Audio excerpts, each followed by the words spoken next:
Au cours d'une séance de travail organisée ce lundi 1er décembre à l'intention de la délégation de la présidence de la République démocratique du Congo au département d'État américain, l'administration américaine a confirmé la signature ce jeudi 4 décembre à Washington de l'accord de paix par le président Félix-Antoine Tshisekedi Tshilombo de la République démocratique du Congo et Paul Kagame du Rwanda.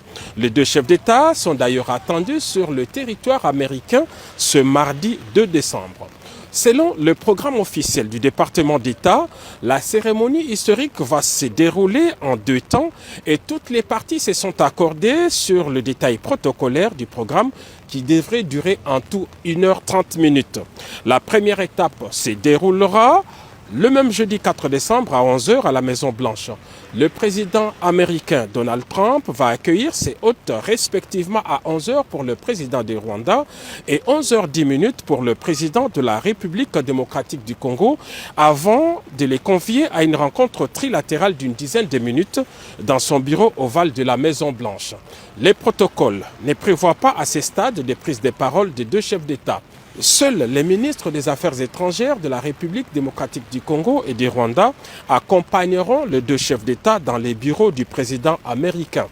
La signature de l'accord proprement dit aura lieu à l'USIP, United States Institute of Peace, l'Institut pour la paix des États-Unis d'Amérique. Pour marquer les caractères solennels et historiques de cette signature, 8 chefs d'État ou leurs représentants y sont attendus en qualité de témoins de cet accord, en plus du président Donald Trump.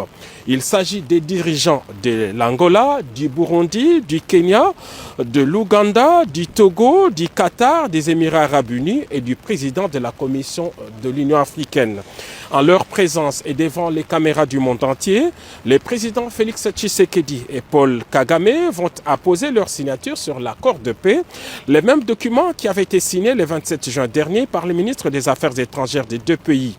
Par cet acte, les deux chefs d'État entérinent ce document, qui est un instrument international de paix formel et juridiquement contraignant, conclu entre les deux États souverains sous les bons offices des États-Unis d'Amérique et en présence des représentants du Qatar et du Togo en qualité de facilitateurs. Il est prévu, à l'issue de cette cérémonie, les déclarations publiques de président Trump, Paul Kagame et Félix-Antoine Tshisekedi Tshilombo. À ce stade, on peut donc dire que la signature de cet accord est irréversible.